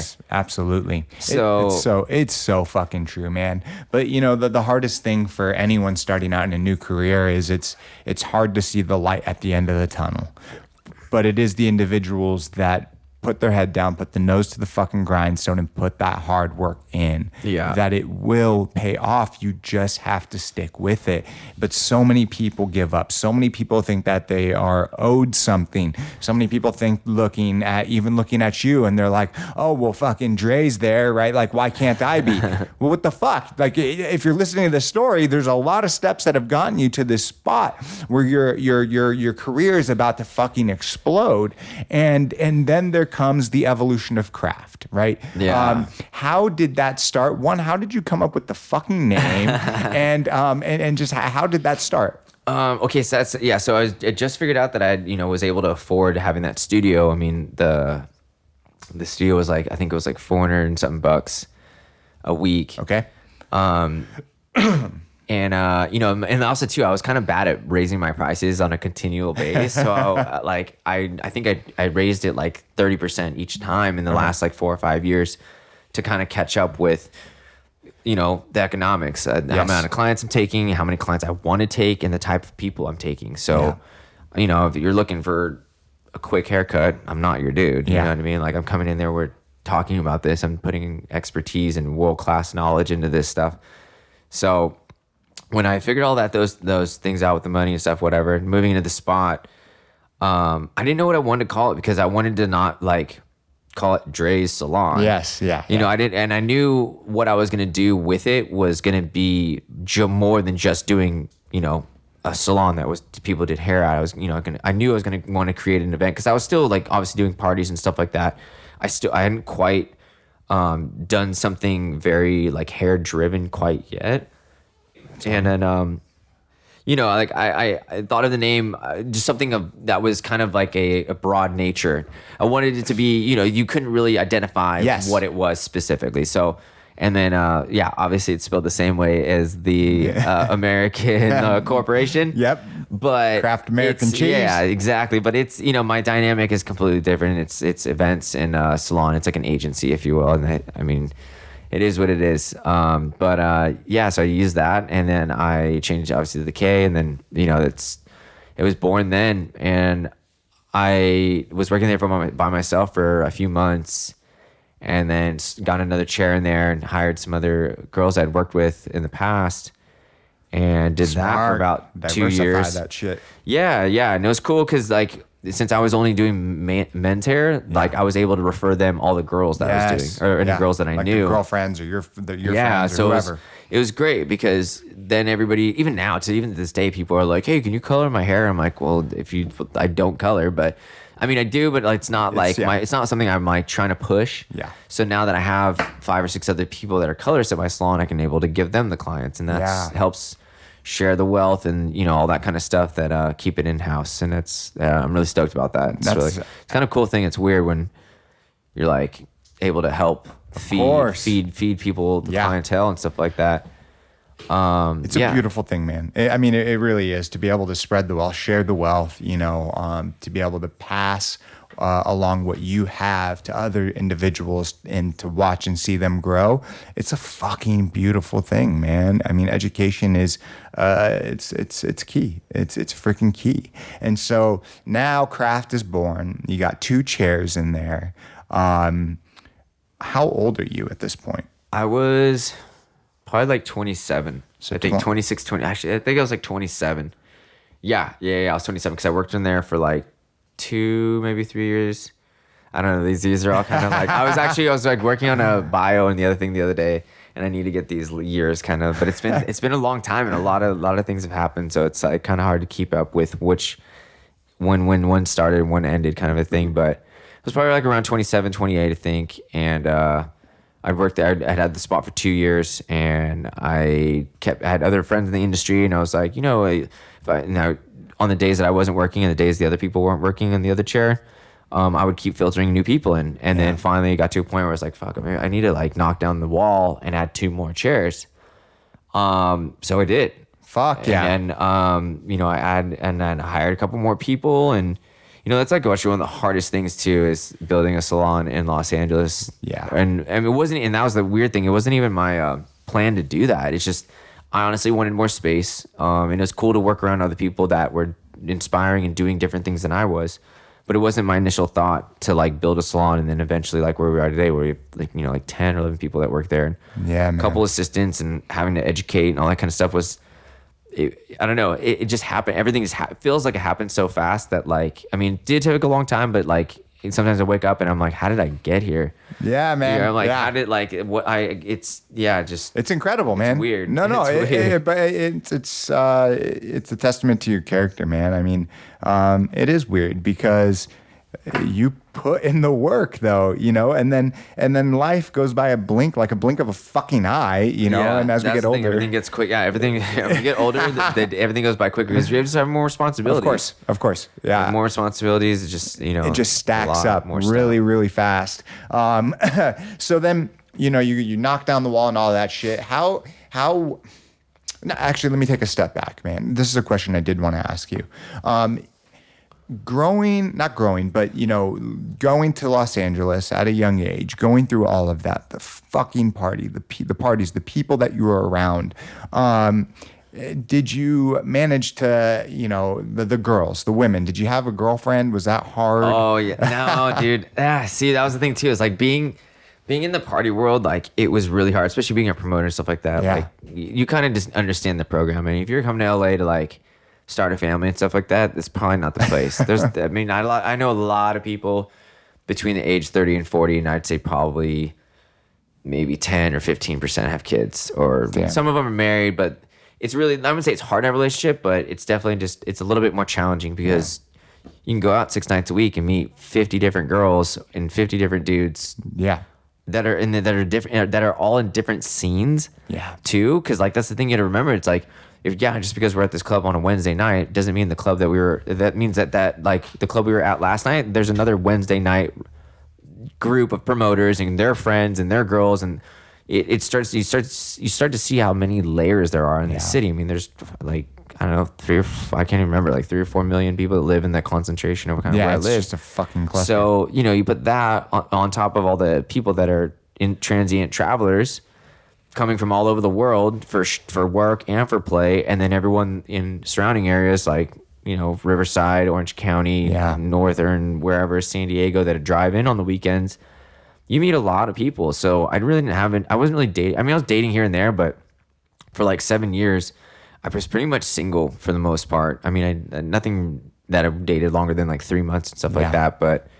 But also too, like the whole partying and everything like that, like definitely was challenging because, you'd be hungover and this and that, but you just gotta be able to I just had to sit myself down and be like, Dre, like we got to pull it back. Like if you imagine a line in the sand, it's like if you take 5 steps forward, you gotta take 3 back, and if you take 10 forward, you gotta take some more back, and you don't want to go 30 steps away and then forget. And then if you say one more, and then you realize you're so far away from that imaginary line that you might just start lose yourself, because that's what happens to a lot of people in LA. I mean, it's easy. a lot of people get caught up in it and don't really keep their eye on the prize. And like I said, at the beginning, my eye on the prize was like, I want to have a big network of people and clients. And like the last thing you want to do is just be the guy that's like too fucked up all the time. Yes. That's not getting shit done. That's not reliable. And that's not, a boss in a sense that like can get the things done. And that would be doing hair and showing up on time and not canceling. I mean, I'm guilty of that from time to time. We're human. But I realized that that's the thing too, is that if I wasn't the person, if I wasn't willing to go and do what I did, someone else that saw that window of people would have gone and done it before just me. Like that. I feel like I have one of the biggest I think networks of DJ clientele that I see from people all over the world. I've traveled all over and done hair all over a lot of different countries and all over America, seeing a lot of these clients that play music. And where do you meet them? At the clubs. Most of the time, recommendations, stuff like that. So I'm really proud of that, because it was not easy. I definitely lost myself a couple times in those years, but I just had to check myself before I wrecked myself. You had to bring it back. So you went 7 years, and then did you find a relationship, a lady friend? Yeah. So after like when I was breaking down that wall actually to build the new spot, or the second spot, I met this girl who I'm with today. All right. Her name is Bambi. All right. I met her. She wasn't named Bambi back then. She was named Brianna. Okay. And I was telling her, I was like, yeah, you should change your. I'm like, you're tiny, you're cute. I'm like, you gotta have like a catchy name. And she changed hers to Bambi Hair. So nice. It was cool. It kind of gave her like an identity for sure in this whole Instagram kind of social networking world. But yeah, so I met her actually at the salon that I work at. It's like a collection of studios called Salon Republic in West Hollywood, and it's a really dope spot. But it's really nice because I'm able to play my own music in there, come and go as I want, and I have a studio that looks out up in the Hollywood Hills, right on Sunset Boulevard, on the second floor. It's parking and 24-hour access. It's beautiful. It's turnkey. They have towel service and it's really easy. It's so easy. Yeah, and it's big enough that we have space, and there's enough bodies in there and people that are cool, and not too much. Once you have bigger than a crowd, then it's there's a lot of personalities going on. It's a huge dynamic. But so was she working there? Which not quite yet. So she had we'd met, we hung out. She was really cool, and I really liked. There's like specific things that I really liked about her, and I feel like I was getting into a point where I was taking my career a lot more seriously, and I was when I actually built Kraft the first time. I even went on a 8-month sobriety. Nice. Because I was like, the only way I'm gonna actually be able to physically build this place is not being hungover. There's no way. So I'd have to come in early, work on building the salon, building furniture, whatnot, putting up the speakers, all that kind of stuff, and then do my clients later, and then work on the salon at night. And there's no way I could do that partying every night. So I had to really dial back the nights I was going out and really focus on what was important. Bring yourself back to that imaginary line. Back to the imaginary line, dude. Exactly. So, hardcore. Absolutely. That's why I went on sobriety for 8 months just to get my shit straight. Because I wanted to be there. I wanted it to stick. Because over the years, with different people I've worked with, they give me, everyone has their story of who told them that they couldn't do something, or of course what wasn't obtainable. And I'd had, bosses and people I'd worked with that they would say things, to kind of bring me down. And that was my tackling fuel to, really push myself, because I would hear those voices of what they said that I couldn't do, or, how I would just disappear after a while, or different things like that, where I got to prove them wrong. No, I get that. Trust me. Hardcore. And, I just never, and I still, to this day, I still want to be that, that hairdresser, that Dre Hair guy that started this brand, that does this party, that, I'm, been in West Hollywood area for the last 10 years. And I want it to be, as long as, absolutely keep on fucking rocking. So I trust me, I get it. But getting back to Bambi, how the next step evolved? So she was working down the hall, and then she started helping me do some random stuff at our spot, and she was actually going through transition of her own with her boss. about just different things. She was about to remodel the salon, and I was like trying to explain to her. She was like, I think she was like 21 at the time. Okay. And I was like, you don't own this place, so like, why would you put your money into it so someone else? Like, I'm like, this guy's tricking you. Like, this is not a good move. So, I was like, she was just getting ready to jump ship. She could feel the energy was off, so then she did. And I was like, you can come work at my spot. Fuck yeah. And she didn't have that many clients because she was doing her boss's clients at the time. But I started kind of giving her advice and resources on how to utilize Instagram because I'd been using it for 4 or 5 years at that point. Yeah. Maybe even longer, like 6 years, I think. And I was like, they do these things. And once you start coming out to parties with me, and like at that point, there was, even to this day, maybe not so much to this day, but like at that point, like I guess when I was in like when I was still kind of promoting, actually I think I'd quit by then, but around that time I still had this network of people where I'd go in and like, some of these nightclubs and know like 70-80% of the people in the club or they would know me from, coming to the party once or twice, and you get a collection of 100 couple people over the course of 2 years. They're like at any given time, a lot of those people would, know me and, oh yeah, let me go get a haircut. And like at that point I didn't even need to carry business cards anymore because I'd built this like visual social vehicle where everyone knew kind of it was awareness thing. So I'd take her out with me and be like, this is that girl, this is this chick, this is that DJ, blah, blah. And then, oh, do you do hair too? Yeah. There you go. Cool, you should do hair sometime. Boom. And that's the thing that's a little different about her. The way she built her clientele is she was able to build all these relationships through my relationships, and it really excelled her clientele. And then after she'd done a certain amount of people, their friends would see for sure that recommendation. But it happened so quickly because she made so many friends just going out with me. And, her Instagram blew up way faster than mine did. Yeah. And she does, same like caliber of people, but in different industries than I do. That's awesome, man. That's fucking awesome. That's awesome. It's been crazy. It's been a crazy ride. She's lucky to have you, brother. We're lucky to have each other. Yes, she definitely keeps me check. How is it? Because now you guys obviously work together. How long you guys been together now?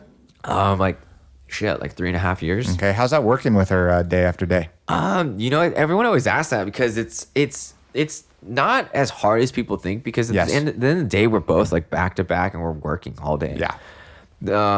Obviously just the dynamics are slightly different because I see her, but I've always been just kind of an easygoing person to an extent, but for sure you are. I would just, we're in a environment and she's doing her thing. She's working on another human being. Exactly. I'm working on another human being.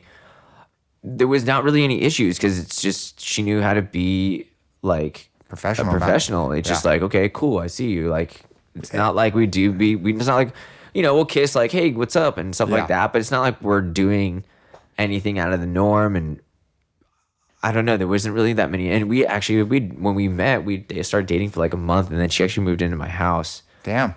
Nice. It's a pretty crazy story. Yeah. I don't know if we'll get into that maybe a little later. But it was a pretty crazy story about how it all went down. And she moved in, and we were together like 24 hours a day, for like 3 years nonstop. And that was, it was challenging, but I knew that, our relationship was just very strong because we had a lot of the similar values. She's from Northern California also. Nice. Similar situation in life. She, she had her issues with people and this and that, was searching for more, wanted to come down here and wanted to prove everyone wrong. And, we're both working together and kind of have this whole like synergy going in this little space. And that's awesome. Yeah, it's cool. I mean, it's different, but we make it work. You just have to. For sure. And you also, when, as and to anyone that, that's listening that does hair or anything in the beauty industry behind the chair, you have to give your energy and your attention to that individual that's sitting in your chair. It's very important to have that relationship. So it's completely different if you guys were both working in a retail space where there's all this dead time or uptime, downtime, right? Where you're not giving your undivided attention at these moments. So it's not like you guys are working together, you guys are working in the same spot. So it does make the dynamic different. At least thinking from the outside. No, totally. That's what it definitely does, and it's still fun because like I could look over and see, and that's why I dated her. I didn't. She's like one of my best friends. I love that. Like we have a lot in common on a lot of things, and there's a lot of things we don't have in common. But that's the good dynamic for us because then she has her friends and I have my friends that I can kick it with, and but like our common ground is that being hair, and it's kind of cool because then we get to collab on different things, and we work right next to each other. So she'll do the color, and then I'll do the cut, or vice versa. So fuck yeah, man. And you, just from talking to you like watching to see her succeed. Oh God, yeah, it's the coolest thing. It's really cool just to see someone who wants it. She has a very great work ethic too. She works really hard, and she works. When we first started working together, since she didn't have a lot of clients, she would assist me and help me. Okay. Throughout the day, and I told her from the get go, this isn't a 9 to 5. This isn't like us showing up. Clients are fed to us. We get done, and we just go and we get done at 5 or whatever, and it's just fun time. Yeah. I'm gonna come in early, and when we first started dating, I told her I was working for this client. I worked for the first year in 2016 for like every single day from 2 to 5. Wow. Every single day I would be at his house because he's like a social media influencer type of guy. Can you say his name? No, I'd rather not. Totally. I'm respect. just kidding. No, yeah, his name's Tai. All right. Tai Lopez. Shout out. Yeah, shout out Tai. He's a really amazing human being. Yes. I'm absolutely blessed that I was been able to be his personal men's groomer for the last 4 years. That's so fucking cool. Yeah, and it was amazing. I had a friend actually refer him to me. Nice. And that I went there a couple times, and they're like, can you come back every day? Because he would shoot stuff on film. It's almost like no different from like a newscaster going every day morning, 5 days a week, getting their hair and makeup done. They go up. So it was kind of like the similar type of vibe, but 100% on social media. So it was a little different, but I would be there from 2 to 5. And I remember at the time I was Ubering there, and it would take me, $20, $30 to get to his house in Beverly Hills, and then Uber back, and it wasn't making sense. So I actually bought a motorcycle for the specific reason to be able to drive to his house, get there in 5 or 10 minutes, and then basically tell them at like his house manager or whatever, like, yo, like it's 4:45, like I have to leave in the next 5 minutes to do my clients back at the salon, because his window of working, he just he's doing his things, and I'm just waiting there like, okay, is he ready? Okay, cool. And that's like a call time moment in a sense, but like for sure, a very small window. But then I would do my work in 5 minutes, blow dry his hair, like make sure it looks good, and then I bounce, get on my bike, fly back down Sunset, going like 80, fucking splitting lanes.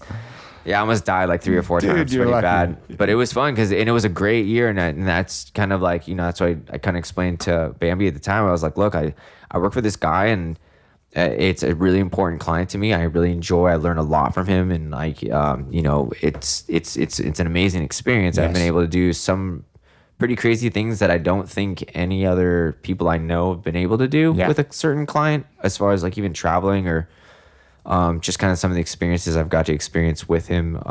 No, man, and learning amazingly. Fuck yeah, man. I have to say, when I said that's fucking awesome, I mean that because before like you and I even started talking, I had taken a couple of his courses, and what I like about him is he puts it out there. He shares with the viewer what he has, and what he's gone through and his experiences, and how to take your life to the next level.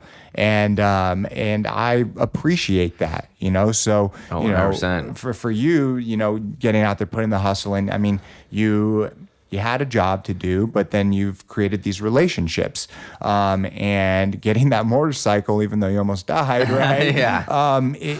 It made sense, and it shows the type of person that you are, that you're gonna take that fucking risk. You're gonna take that chance to make sure it's done right, so then you can come back to your other clients, right? And then, finish your fucking day. Yeah, to get it done like on time. And that was like the issue, is just getting there on time, but it was fun, and it worked out. That's awesome. Yeah, dude. It's a trip. When I think about that too, I was like, damn, I forgot that I did that. I mean, I did it, but it was like, it's crazy because not that many people like know or like or like what, and like if I explained what that day would consist of, I was, you know, I'd be like do 3 clients in the morning, then go to his house and then wait there and do whatever needed to be done. Because not only at that time was I just doing hair, like sometimes they'd be like, hey, can you film him like playing basketball or something, or can you do this or that? And there was at one point we were doing photo shoots like every couple weeks at his house or in San Diego or in Palm Springs, and he'd be like, can you like set up a cool environment? And I'm like, yeah. So I called my production friends and we set up DJ booths, and then we had hair and makeup and had like a little party, and it was like I was like doing mini like photo shoots for a private client. It was it was just like a weird, it was cool. It was like one of the funnest things I ever got to do was be able to like organize and do that kind of a thing. You went above and beyond, right? It wasn't just about doing the hair. You're willing to you know, a lot of people just want to, you know, that 9 to 5 that you're talking about, go in, get the job done, walk out, right? But no, fucking take that extra step, right? Yeah, go that extra step. That's what got me to like a lot of people. Some of their friends, hairdressers, I would tell them about like this type of stuff that I would do, or just like how above and beyond, and they're like, man, I could never do that. But that's just the type of human I am, exactly. And I enjoy that stuff. And you know, the first day, or the first time, like I was able to go like on a traveling trip. Yeah, like they hit me up, they're like, what's your day rate? And I'm like, I've never even had a day rate. Like, what is that? So I like was like, I don't know, like, and you know, I threw a number, and they're like, okay, well, maybe like this, and you know, we go back and forth. They're like, okay, cool. So, we're gonna fly you out to Norway. Oh my god, for 5 days. And I was like, holy shit. You had no idea. Not really. That's what they just asked me. They're like, Lois, what's your day rate? And I was like, all right. And then they're like, yeah. And since we were doing a lot of those photo shoots at the time, they were like, Bambi can come too. So, shut the fuck up. So she came with, and we ended up, because you know we would travel with a lot of people. So I would do a couple of people on the team, and Brianna would do a couple people on the team. And you know, if you'd be out there for a month, like it was just kind of cool to have like your peeps out there. Of course. So it was a crazy experience. It was honestly one of the best experiences I've ever had in my life. Awesome, and I'm just so blessed that he would think of us to take us to do that, something like that. You know, shout out Tai, because he's the man. And I really appreciate everything he's done for me and Brianna, and you know, trusted me with all these years and build that relationship. Because you know, like you'll have clients that you have for like a couple years, and then you have clients you've had for 10 years, and then you just build these relationships with them. And at this point now, like I would say about 60 to 70% of my clientele I've had for over like 8 years or 9 years. And they're past clients now. They're friends. They're friends, they're family. Like we hang out. They support me, and that's why like at this point, I've increased my prices in a way where I don't take as many clients now, but this way I can be totally available to all my high profile and bougie clients that are like, hey, I just flew in from, you know, touring all year, like summer in Europe. I'm only in here for like a day. Can you come in on Monday? And like I would only come in for that one person or something, and then you know, they would fly out to New York or go to Miami or something like that, just because, you know, like I said, there's a lot of clients I have like travel and are working on either their managers, agents, tour managers, DJs, and stuff like that. All of the above. They're in and out all the time, so I just kind of had to be able to cater to them. Yes. Which that's like my service that I offer, because I love to go above and beyond. I like to treat people the way I would like to be treated. Absolutely. At the end of the day, that is so important. You want to treat people the way that you want to be treated. And I would love for my sister's dogs to shut the fuck up. But I didn't know they were going to bark this loud. But hopefully I can get that out. That being said, so Kraft, Bambi, how did Look Book? I mean, for anyone listening, just kind of explain what Look Book is and that whole process. So, so Look Book actually had been created organically by accident. We'd done some of the pool parties at the Roosevelt Hotel in the past, and I did a couple pop-up hair events there, and wanted to do one where I was doing them kind of by myself and like a few people at our salon.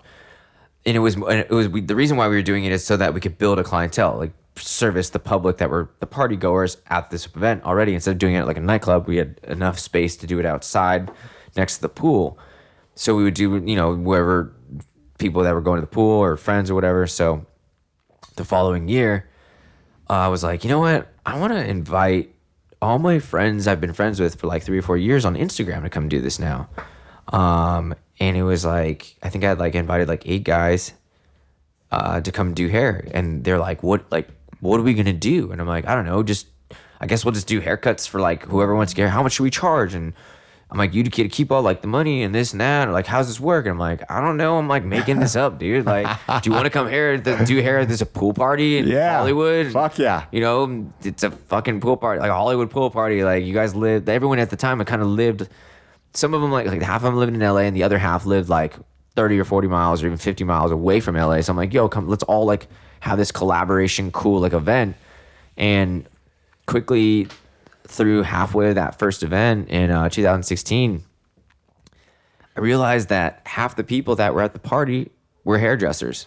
Fucking hell, man. To watch the other hairdressers that I had invited. Yeah. And I was like, dude, this isn't even like, and everybody ended up doing only a couple haircuts. And then I was like, this isn't even about doing the public anymore. This is about other hairdressers getting to be able to watch these other dudes and girls at the time, later on, girls do color and stuff like that.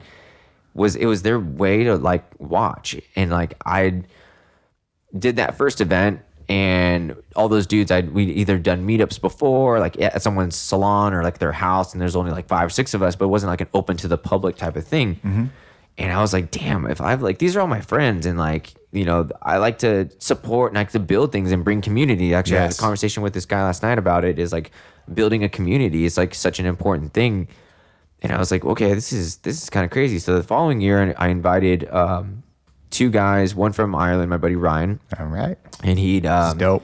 Been blowing up with his iconic trending type of style, the Irish style that everybody knew. And if you would see everybody bringing these photos, and I think his thing was world renowned, this certain technique, and he was able to come to do the Look Book, as well as another guy from Pennsylvania named Mikey, who was really popping off, had his own style. So it was like all of us, and we all kind of did this event again, and more hairdressers would show up. And at this time, I think we had like 300 and 400 people show up. I think there were only about 200 of them were like hairstylists, or maybe a little less, but it just kind of kept growing. And it was cool because I knew, and it's doing all these meetups with all these dudes, and that, at this point, everybody charges for their education and whatnot, but I wanted to be able to kind of facilitate this, like as if it was like a live, like a lot of people like shadowing. If you're watching this in a hairstylist, you know what shadowing is, or it's any sort of interesting. It's like a mentorship where you get to watch somebody do whatever they're doing. So I wanted to do this event based off of like as if you were at their salon shadowing, and I wanted to make sure that the music was loud. I wanted them to be the hairdresser that was performing or featured. They were in their salon mode. They were just doing the hair, and then everyone got the sneak peek while the music's blasting, and you're rubbing shoulders with some other dude you wanted to meet on Instagram. You're drinking beers, and you're just like watching this other dude bust out. But they're not like necessarily teaching you. It's like you get this glimpse of like what they do. It's a peak, and man. Then you walk down, another chair, and this other dude is doing something, and you're like, damn, like this is Instagram come to life. Absolutely. And that's kind of what I wanted to create, was that whole like environment. And now we're about to do our 5th one this year. And last year was like, it was like just so insane just to see like so many different people finally show up to these things. And just kind of giving people these experience of like, because I being in LA, like a lot of like, amazing hairdressers live really, really close by. So and true. Even my buddy, this guy Philip Wolf, I talk to him, ever so often throughout the week. Just keep in touch, and he's like, he's like my big bro. He's a mentor. He's fucking. I knew who he was before even Instagram popped up. Obviously, I was like, just figuring out like who are the dope people to like fuck with, who are really doing it, and like who are the same vibe, and you meet all these people throughout those course of time, and okay, I vibe with him, him not so much. Then you would figure it out. And then like I was at the Apple store, and I saw Philip there, and I was like, holy shit, that's like at the time he was doing Kim Kardashian's hair before she was like the Kim Kardashian and stuff. So like I walked up and I was like, yo, dude, like, you're Philip Wolf. And he's like, yeah, dude, what's up? He was super nice. And I was just like, damn, chill. Dude, this is so sick. And this was like, oh man, it must have been, well, yeah, I was like the second or third year I'd even lived in LA. And we kept in touch, but it was kind of hard because the Instagram wasn't really right where it was. Yeah. So I didn't have his phone. I mean, I had his phone number, but I was like, we don't really like text and stuff. Yeah. Or like, he's busy doing his thing. So like now with Instagram, really like, we're able to keep in contact, kind of on this visual platform now. But he came to a couple of them, and now like in this past year, he's done a couple of them with me, and just fucking growing and growing and growing, and it's just so cool to be able to create this experience, this look into what reality is. When that individual has the client in their chair, what it looks like, because so many people have questions. They want to know, they want to be able to see, and there's one thing like to go to a class and like, teach someone, pull the hair here, do this, do that, do this. But to be able to actually get a look inside what reality is for them on a day-to-day basis, it's fucking amazing. And I thought it was brilliant, dude. Thank you. And I'm super excited for the next one. It'll be great. You got to come, man. Fuck yeah, I will for sure. It was just kind of crazy to see like what it's evolved to now. Yeah. Now that we have obviously the event, I think we're gonna do it on obviously like a Sunday again. And then this past year we introduced these classes, so now it's a 2-day event. So we do classes. We're gonna do those on the Monday. So it's like you experience this whole salon like networking, like kind of like big vibe, like blowout. And then the following day, now we're gonna be like, all right, let's take what we just saw and break it down. Yes, and then we shut off the music, and it's classroom time, and you get a little bit more value out of this whole weekend. It's more traditional. Yeah, for sure. And I wanted to add that in. I didn't necessarily want to do it, but like it makes sense though. But it just organically had to happen. Exactly. Otherwise, the event kind of wouldn't keep growing to what it is. Yes. Yeah. So it just kind of brings it full circle, and it's the 5th one. You're evolving, everything, and your life definitely seems to evolving.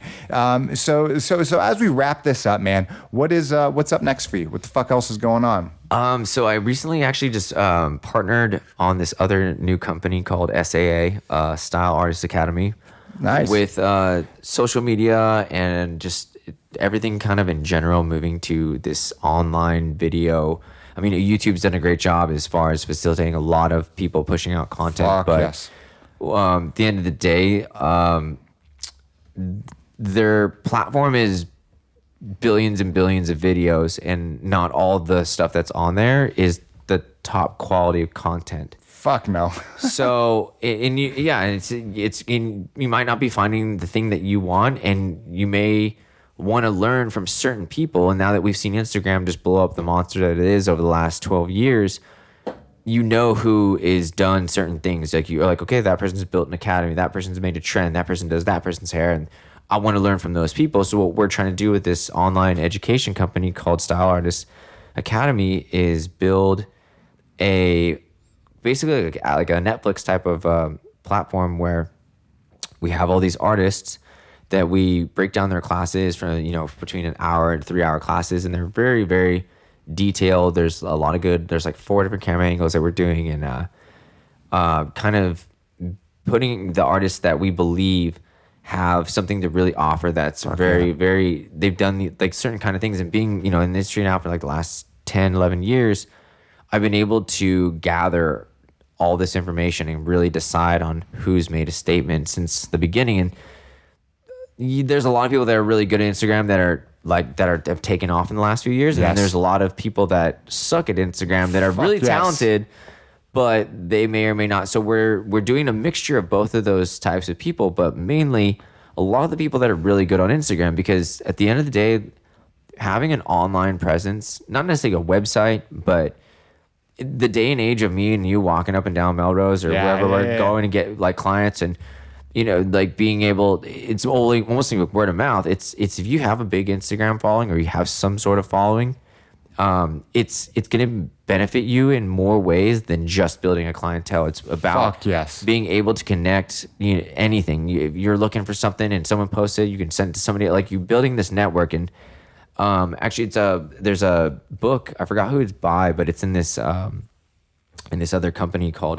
Mentor Box, and one of the authors talks about how you become like a networker, right? And then after you build enough of a web, you become a super networker. Yes. Where you necessarily, like, I'm at this point now in my career, like, I still like go out and I make relationships with people and this and that, but it's turned around where now more people come to me for my resources. Yes.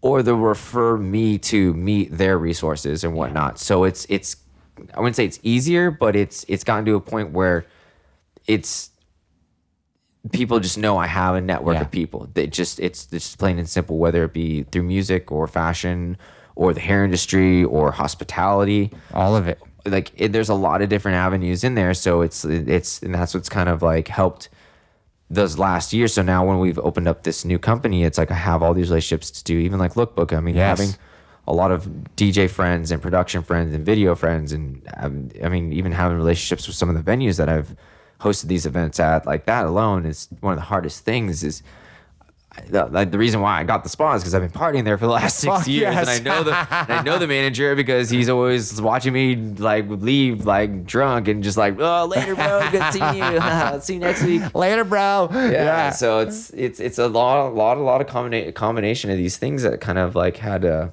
happen before it got to a place where I'm at now, being able to facilitate this website, Style Artists, and dude, yeah, it's gonna be big, and it's also gonna be able to. It's gonna help hairstylists be able to make a residual income.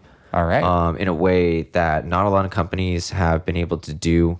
Fuck no. In the way that we see fit best for the stylist. Absolutely. Because I'm a stylist, and I know what it's like to do a job, and you know, most of us know it's like you only make money the time that you're buying that chair. Yes. Unless you're sponsored by a brand, which we all know brands don't pay that much. Not at all. You couldn't just live off of just one brand's salary. And even if you did, they'd own you. Few and far between, man. Fuck yeah. And so you got to do other things to supplement your income and whatnot. So when we start this project, you know, we're gonna have a certain way that we're doing it so that the artist is able to make a monthly check off of their education rather than just getting paid once. Yes, and that's key, man. That's fucking key, dude. I love that. I love everything that we've talked about tonight, whatever the fuck time it is. You know, the whole entire process of who Dre has become. And I know there's so many other pieces in there, right? But just kind of this broad overview, this macro view, this bird's eye view of who you are, man. It's just, it's fascinating. And I really do believe. And thanks for having me, man. It's a lot of fun. Fuck yeah, dude. Absolutely. This won't be the last time. I appreciate it from the bottom of my heart, man. Yeah, once again, man, thank you so fucking much, dude. I love you, brother. I look forward to the future. If people want to look up your shit and find you, where can they do that? I'm basically mostly on Instagram. I'm actually just started my TikTok. I once it came, it was actually Musically before that. Yeah. But now it's TikTok. But I made it a point to grab all the Instagram handles, Snapchat handles. It's all Dre Hair. Fuck yeah. I got lucky with that. But also too, it's like when you see things, you just have to tackle them and go above and beyond, go all in on it. And if you guys are out there and you're just starting your Instagrams, pick a name and stick with it. Make sure you get all the channels so that your brand is consistent throughout. Consistency is key, man. Consistency is key. Fuck yeah. Yeah. All right, man. Thank you again. All right, everyone. Have a great evening. Thank you so much. Thanks for listening to Back to Your Story. Peace out, motherfuckers.